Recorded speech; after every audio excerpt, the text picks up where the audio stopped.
In today's class, we will start chapter 17, our government for class 4th. In this chapter, we will read about the government. Government ਹੁੰਦਾ ਸਰਕਾਰ. What is government? The group of people with the authority to govern a country or a state is known as government.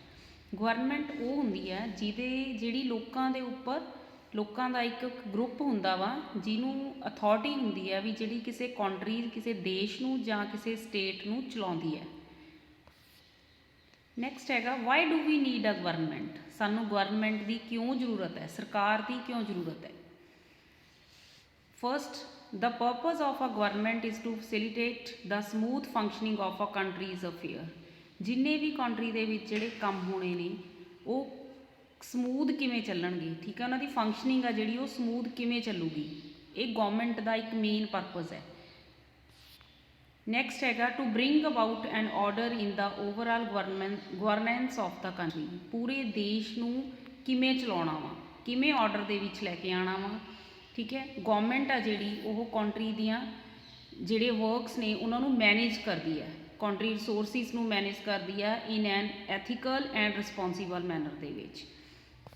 Next ਹੈਗਾ it also protects his people from potential danger, ਜਿਹੜੀ government ਆ ਉਹ ਸਾਡੇ ਦੇਸ਼ ਦੀਆਂ boundaries ਨੂੰ ਉਹਦੇ ਵਿੱਚ ਸਾਡਾ ਜਿਹੜੀ ਕੰਟਰੀ ਆ ਉਹਦੇ ਅੰਦਰ ਲਾਅ ਐਂਡ ਆਰਡਰ ਨੂੰ ਮੇਨਟੇਨ ਕਰਨਾ, ਨੇਬਰਿੰਗ ਕੰਟਰੀਜ਼ ਨਾਲ ਅੱਛੇ ਰਿਲੇਸ਼ਨ ਬਣਾ ਕੇ ਰੱਖਣੇ, ਇਹ ਸਾਰਾ ਕੁਝ ਕੌਣ ਕਰਦਾ, ਗਵਰਨਮੈਂਟ ਕਰਦੀ ਹੈ। ਜਿਹੜੀ ਗਵਰਨਮੈਂਟ ਆ ਉਹ ਸਾਰੀ ਸੁਸਾਇਟੀ ਦੀ ਵੈਲਫੇਅਰ ਅਤੇ ਪ੍ਰੋਗਰੈਸ ਨੂੰ ਵੀ ਇਨਸ਼ੋਰ ਕਰਦੀ ਹੈ। As we know that India is a vast country, ਸਾਰਿਆਂ ਨੂੰ ਪਤਾ ਵੀ ਇੰਡੀਆ ਇੱਕ ਬਹੁਤ ਬੜਾ ਕੰਟਰੀ ਹੈ ਅਤੇ ਇਹਦੇ we have adopted the federal system of government, ਅਤੇ ਸਾਡੀ ਜਿਹੜੀ ਗਵਰਨਮੈਂਟ ਆ ਉਹ ਫੈਡਰਲ ਸਿਸਟਮ ਹੈ। ਇੰਡੀਆ ਦਾ ਜਿਹੜਾ ਇੱਕ ਡੈਮੋਕ੍ਰੇਟਿਕ ਕੰਟਰੀ ਹੈ, ਇੱਥੇ ਇੱਕ ਡੈਮੋਕ੍ਰੇਟਿਕ ਗਵਰਨਮੈਂਟ ਆ, ਲੋਕਤੰਤਰ ਹੈ ਇੰਡੀਆ ਦੇ ਵਿੱਚ। India is the world's largest democracy, ਸਭ ਤੋਂ ਵੱਡਾ ਲੋਕਤਾਂਤਰਿਕ ਦੇਸ਼ ਆ ਜਿਹੜਾ ਉਹ ਇੰਡੀਆ ਦਾ। ਜਿਹੜਾ ਸਾਡਾ ਕੌਂਸਟੀਟਿਊਸ਼ਨ ਹੈ ਉਹ 26 ਜਨਵਰੀ 1950 ਨੂੰ ਹੋਂਦ ਵਿੱਚ ਆਇਆ ਸੀ। 26 ਜਨਵਰੀ ਆ ਜਿਹੜਾ ਅਸੀਂ ਉਸਨੂੰ as a republic day celebrate ਕਰਦੇ ਹਾਂ। Next we all know that India is a vast country, it consists of 29 states, 6 union territories and 1 national territory, that is Delhi. That means that there are 7 union territories in India, hence it is called the Indian Union. इसनू Indian Union भी कहते हैं। Next जिहड़ा country है साडा India वो follow करदा constitution नू, constitution मतलब संविधान, according to which the government function, जिहदे अनुसार जिहड़ी साडी सरकार है वो काम करती है। नैक्सट साडी गवर्नमेंट आ जिहड़ी उहदियां किन्नियां ब्रांचिस ने, किहड़ियां ब्रांचिस ने। फर्स्ट हैगा legislature, second is executive and third is judicial. Next जिहड़ी इंडियन गवर्नमेंट आ उहदे 2 पार्ट्स ने, यूनियन और सेंट्रल गवर्नमेंट। नैक्सट हैगा स्टेट गवर्नमेंट, एक साडी राज सरकार, एक साडी पूरी जिहड़ी सेंटर गवर्नमेंट आ ओह।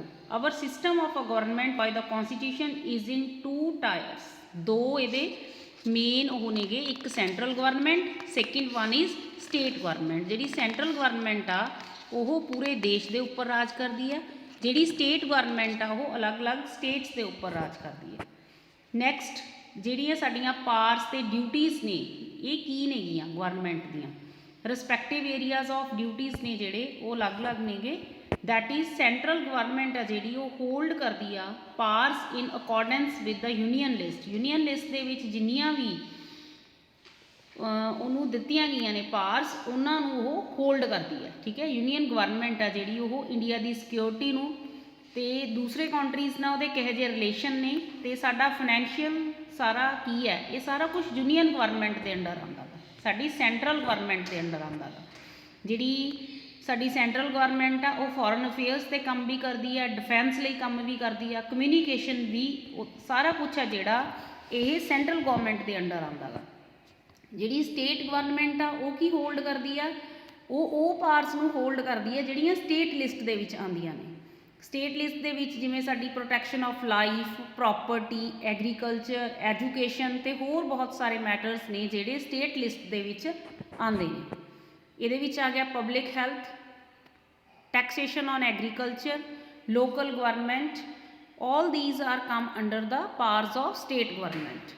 Next ਜਿਹੜੀਆਂ both the governments can hold powers in the accordance with the concurrent list, ਜਿਹੜੀਆਂ ਦੋਨੋਂ ਇਕੱਠੇ ਹੋ ਕੇ ਜਿਹੜੀਆਂ concurrent list ਦੇ ਵਿੱਚ ਆਉਂਦੀਆਂ ਨੇ powers ਨੇ ਜਿਹੜੀਆਂ ਉਹਨਾਂ ਨੂੰ ਉਹਨਾਂ ਦੇ ਉੱਪਰ ਵੀ ਉਹ ਕੰਮ ਕਰਦੀਆਂ ਨੇ, ਦੋਨੋਂ ਇਕੱਠੀਆਂ ਹੋ ਗਈ, ਸਟੇਟ ਗਵਰਨਮੈਂਟ ਵੀ ਤੇ ਸੈਂਟਰਲ ਗਵਰਨਮੈਂਟ ਵੀ। ਜਿਹੜੀਆਂ ਦੋਨੋਂ ਦੀਆਂ ਮਿਕਸ ਪਾਵਰਸ ਨੇ ਉਹ ਹੈਗੀਆਂ criminal law, marriage, education. Next ਆ ਗਿਆ ਅਸੀਂ ਹੁਣ ਜਿਹੜਾ ਰੀਡ ਕਰਾਂਗੇ ਅਸੀਂ ਸੈਂਟਰਲ ਗਵਰਨਮੈਂਟ ਦੇ ਬਾਰੇ ਰੀਡ ਕਰਾਂਗੇ। ਜਿਹੜੀ ਸਾਡੀ ਸੈਂਟਰਲ ਗਵਰਨਮੈਂਟ ਆ ਉਹਦੀਆਂ 3 ਮੇਨ ਥਿੰਗਸ ਨੇਗੀਆਂ। ਫਸਟ ਹੈਗਾ ਉਹ ਲਾਜ਼ ਬਣਾਉਂਦੇ ਨੇ, make ਲਾਜ਼, implement ਲਾਜ਼ and provide justice, ਤੇ ਲੋਕਾਂ ਨੂੰ ਇਨਸਾਫ ਦਿਵਾਉਣਾ। ਰਿਜ਼ਾਈਡਸ and govern from new Delhi, ਜਿਹੜੀ ਸਾਡੀ ਸੈਂਟਰਲ ਗਵਰਨਮੈਂਟ ਆ ਉਹ ਦਿੱਲੀ ਤੋਂ ਕੰਮ ਕਰਦੀ ਹੈ। ਜਿਹੜਾ ਇੰਡੀਅਨ ਪਾਰਲੀਮੈਂਟ ਆ ਜਾਂ ਸੰਸਦ ਆ ਉਹ ਸਾਰੇ ਕੰਟਰੀ ਦੇ ਲਈ ਲਾਜ਼ ਬਣਾਉਂਦੇ ਆ, ਕਾਨੂੰਨ ਬਣਾਉਂਦੇ ਨੇ। ਜਿਹੜੀ ਹੈ ਇੰਡੀਅਨ ਪਾਰਲੀਮੈਂਟ ਆ ਉਹਦੇ 3 ਵਿੰਗਸ ਨੇਗੀ। ਪਹਿਲਾਂ ਸੈਂਟਰਲ ਲੈਜਿਸਲੇਚਰ, ਸੈਂਟਰਲ ਐਗਜ਼ੀਕਿਊਟਿਵ ਤੇ ਜੁਡੀਸ਼ਰੀ, ਇਹ ਸਾਰੇ ਸੈਂਟਰਲ ਯੂਨੀਅਨ ਗਵਰਨਮੈਂਟ ਦੇ ਵਿੰਗਸ ਨੇਗੇ। ਨੈਕਸਟ ਜਿਹੜਾ ਸਾਡਾ ਪਾਰਲੀਮੈਂਟ ਆ ਉਹਦੇ ਵਿੱਚ ਉਹਦੇ 2 ਪਾਰਟ ਨੇ, ਇੱਕ ਰਾਜ ਸਭਾ, ਇੱਕ Lok Sabha. First we will read about Rajya Sabha. Rajya Sabha ਦਾ ਜਿਹੜਾ ਉਸਨੂੰ ਅਪਰ ਹਾਊਸ ਵੀ ਕਹਿੰਦੇ ਨੇ ਤੇ ਕਾਉਂਸਲ ਆਫ ਸਟੇਟਸ ਵੀ ਕਹਿੰਦੇ ਨੇ। ਜਿਹੜਾ ਰਾਜ ਸਭਾ ਗਾ ਉਹ ਸਾਡੀ ਪਾਰਲੀਮੈਂਟ ਦਾ ਇੱਕ ਪਰਮਾਨੈਂਟ ਹਾਊਸ ਹੈ। ਇਹਦੇ ਵਿੱਚ 250 ਮੈਂਬਰਸ ਨੇ, ਜਿਹੜੇ ਇਹ ਮੈਂਬਰਸ ਨੇ ਇਹ ਡਾਇਰੈਕਟਲੀ ਇਲੈਕਟ ਨਹੀਂ ਹੁੰਦੇ। ਜਿਹੜੇ 238 ਮੈਂਬਰਸ ਨੇ ਇਹ ਸਟੇਟਸ ਤੋਂ ਤੇ ਯੂਨੀਅਨ ਟੈਰੀਟਰੀਜ਼ ਤੋਂ ਇਲੈਕਟ ਹੋ ਕੇ ਆਉਂਦੇ ਨੇ, ਤੇ ਜਿਹੜੇ 12 ਮੈਂਬਰਸ ਨੇ ਇਹ ਸਾਡੇ ਪ੍ਰੈਜ਼ੀਡੈਂਟ ਦੁਆਰਾ ਨੋਮੀਨੇਟ ਕੀਤੇ ਜਾਂਦੇ ਨੇ, ਰਾਸ਼ਟਰਪਤੀ ਦੁਆਰਾ ਨੋਮੀਨੇਟ ਕੀਤੇ ਜਾਂਦੇ ਨੇ। ਨੈਕਸਟ ਜਿਹੜੇ 12 ਮੈਂਬਰਸ ਨੋਮੀਨੇਟ ਕੀਤੇ ਨੇ ਪ੍ਰੈਜ਼ੀਡੈਂਟ ਦੁਆਰਾ ਉਹ ਕਿੱਥੋਂ ਆਉਂਦੇ ਨੇ, ਕੌਣ ਲੋਕ ਹੁੰਦੇ ਨੇ ਉਹ? That is from literature, science, art, social services. Next Rajya Sabha ਦਾ ਜਿਹੜਾ ਉਹ ਜਿਹੜੀਆਂ ਉਹਦੀਆਂ ਇਲੈਕਸ਼ਨਸ ਨੇਗੀਆਂ ਉਹ ਇਨਡਾਇਰੈਕਟ ਹੁੰਦੀਆਂ ਨੇ। ਮੈਂ ਪਹਿਲਾਂ ਵੀ ਤੁਹਾਨੂੰ ਦੱਸਿਆ ਜਿਹੜੇ ਇਹਦੇ ਮੈਂਬਰਸ ਨੇ ਉਹ ਡਾਇਰੈਕਟਲੀ ਇਲੈਕਟ ਨਹੀਂ ਹੁੰਦੇ, ਇਹ ਇਨਡਾਇਰੈਕਟਲੀ ਇਲੈਕਟਡ ਹੁੰਦੇ ਨੇ। Elected members of legislative assembly of states ਤੋਂ ਜਿਹੜੇ ਇਲੈਕਟ ਹੋ ਕੇ ਆਉਂਦੇ ਨੇ ਉਹ ਇਨਡਾਇਰੈਕਟਲੀ ਇਲੈਕਟ ਕੀਤੇ ਜਾਂਦੇ ਨੇ as a Raj Sabha member. ਜਿਹੜਾ ਰਾਜ ਸਭਾ ਗਾ ਉਹ ਇੱਕ ਪਰਮਾਨੈਂਟ ਹਾਊਸ ਹੈ, ਇਸ ਨੂੰ ਡਿਸੋਲਵ ਨਹੀਂ ਕੀਤਾ ਜਾਂਦਾ।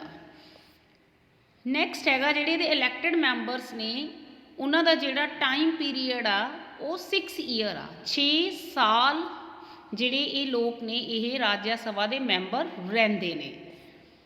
ਨੈਕਸਟ ਜਿਹੜਾ ਰਾਜ ਸਭਾ ਗਾ ਉਸਨੂੰ ਉਹਦਾ ਹੈੱਡ ਕੌਣ ਹੁੰਦਾ, ਉਹਦਾ ਐਕਸ ਆਫੀਸੀਓ ਚੇਅਰਮੈਨ ਕੌਣ ਹੁੰਦਾ? That is the vice president of India. India ਦਾ ਜਿਹੜਾ ਵਾਈਸ ਪ੍ਰੈਜ਼ੀਡੈਂਟ ਆ ਉਹ ਰਾਜ ਸਭਾ ਦਾ ਚੇਅਰਮੈਨ ਹੁੰਦਾ ਵਾ। ਨੈਕਸਟ ਜਿਹੜੇ ਮੈਂਬਰਸ ਨੇ ਪਾਰਲੀਮੈਂਟ ਦੇ ਉਹ ਸਿਟੀਜ਼ਨਸ ਹੋਣੇ ਚਾਹੀਦੇ ਨੇ ਇੰਡੀਆ ਦੇ, ਤੇ ਉਹਨਾਂ ਦੀ ਜਿਹੜੀ ਏਜ ਆ ਉਹ 30 ਈਅਰ ਜਾਂ ਇਸ ਤੋਂ ਜ਼ਿਆਦਾ ਹੋਣੀ ਚਾਹੀਦੀ ਹੈ। On the electoral rolls of any part of the country, ਤੇ ਉਹ ਕਿਸੇ ਵੀ ਸਾਡੀ ਇੰਡੀਆ ਦੇ ਕਿਸੇ ਵੀ ਪਾਰਟ ਦੇ ਵਿੱਚੋਂ ਜਿੱਤ ਕੇ ਆਏ ਹੋਣੇ ਚਾਹੀਦੇ ਨੇ। Next house is Lok Sabha. Lok Sabha is also known as lower house or house of the people.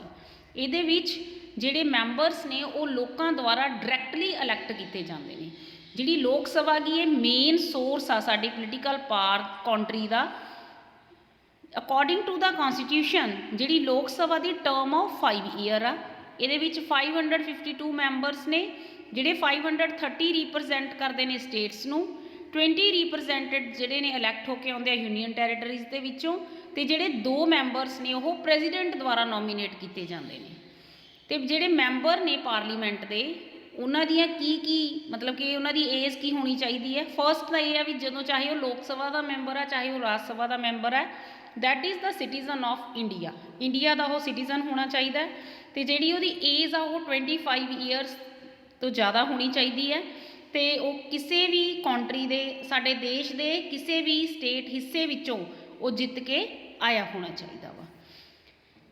Central executive, ਜਿਹੜੀ ਸੈਂਟਰਲ ਐਗਜ਼ੀਕਿਊਟਿਵ ਆ ਉਹ has the sole authority and is responsible for the daily administration of the state bureaucracy.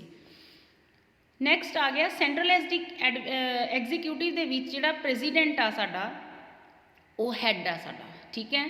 Government का head कौन आ? Prime minister. वो appoint करते हैं, president आ जिहड़ा वो काउंसल ऑफ मिनिस्टर्स नूं अपॉइंट करते हैं, ठीक है। President, vice president, council of minister, prime minister, ये सारे सेंट्रल एग्जीक्यूटिव दे विच आंदे ने, सेंटर की सरकार दे विच आंदे ने। Next we will read about judiciary और supreme court. It holds the supreme power in the judicial system of the country. साडे देश का लॉ की है, कानून की है, ये सब तो बड़ी पावर है जिहड़ी साडे ओह सुप्रीम कोर्ट और न्यू दिल्ली दे विच है। जिहड़ी जुडिशरी है जां सुप्रीम कोर्ट है उहदे विच चीफ जस्टिस हुंदे ने ते 25 जजिस हुंदे ने, 25 जज और एक चीफ जस्टिस, जिन्हां नूं कौन इलैक्ट करदे आ? प्रेजिडेंट। नैक्सट जिहड़े साडा इंडियन कॉन्स्टिट्यूशन आ उसने सुप्रीम कोर्ट नूं सारियां पावर्स दित्तियां होईयां ने for enforcement of fundamental rights. साडे जिहड़े कानून दे संविधान दे विच जिहड़े भी सानूं राइट्स मिले हुए ने उन्हां दे विच सुप्रीम कोर्ट नूं एक मेन पावर दे तौर ते उन्हां ने लिया गा, ठीक है। जिहड़ी जुडिशरी आ जां सुप्रीम कोर्ट आ उहदे विच सेंटर ते स्टेट डिस्प्यूट्स दे उपर काम कीता जांदा वा। Transfer of cases from high court चों जिहड़े केस ट्रांसफर हुंदे ने वो सुप्रीम कोर्ट दे विच आंदे ने। जिहड़ी सुप्रीम कोर्ट आ वो कानून दी सब तो वड्डी पावर है। नैक्सट जी प्रेजिडेंट ऑफ इंडिया। जिहड़ा इंडिया दा प्रेजिडेंट आ वो कॉन्स्टिट्यूशनल हैड हुंदा गा साडे एग्जीक्यूटिव ऑफ यूनीयन दा। जिहड़े प्रेजिडेंट ने वो इलैक्टोरल कॉलेज उहदे च की आउंदा, जिहड़े इलैक्टेड मैंबरस ने राज्य सभा ते लोक सभा दे ते जिहड़े इलैक्टेड मैंबरस ने स्टेट लैजिसलेचर दे वो रल के वोटां पाउंदे ने ते उस तो बाद जिहड़ा प्रेजिडेंट आ वो इलैक्ट हुंदा वा कंट्री दा। जिहड़ा प्रेजिडेंट आ वो आर्मड फोर्सिस ऑफ इंडिया दा हैड हुंदे ने, ठीक है। जिहड़ी प्रेजिडेंट आ उहदी जिहड़ी टाइम पीरीयड आ वो 5 ईयर्स है। उहनूं कौन इलैक्ट करदा? लोक सभा, राज सभा ते स्टेट लैजिसलेटिव असैंबली के जिहड़े मैंबर ने तीनों इकट्ठे होके प्रेजिडेंट ऑफ इंडिया नूं इलैक्ट करते हैं, ठीक है। जिहड़ी इहदी टाइम पीरीयड आ वो 5 ईयर आ। ये साडे कंट्री दे एग्जीक्यूटिव हैड ने ते आर्मड फोर्सिस ऑफ इंडिया जिहड़ियां ने साडियां जिहड़ियां उन्हां दे भी हैड ने, दैट इज़ प्रेजिडेंट। जिहड़े प्रेजिडेंट आ वो नैक्सट अपॉइंट करदा प्राइम मिनिस्टर नूं, ठीक है जी। जिहड़े प्राइम मिनिस्टर है ते काउंसल ऑफ मिनिस्टर्स ने इन्हां नूं कौन अपॉइंट करदा वा?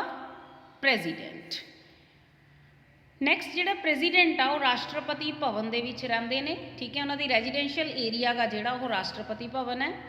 नैक्सट आ गया जिहड़े प्रेजिडेंट ऑफ इंडिया वा वो यूनीयन टैरेटरीज़ ते नैशनल कैपिटल यूनीयन टैरेटरीज़ ने जिहड़ियां वो are controlled directly by the central government.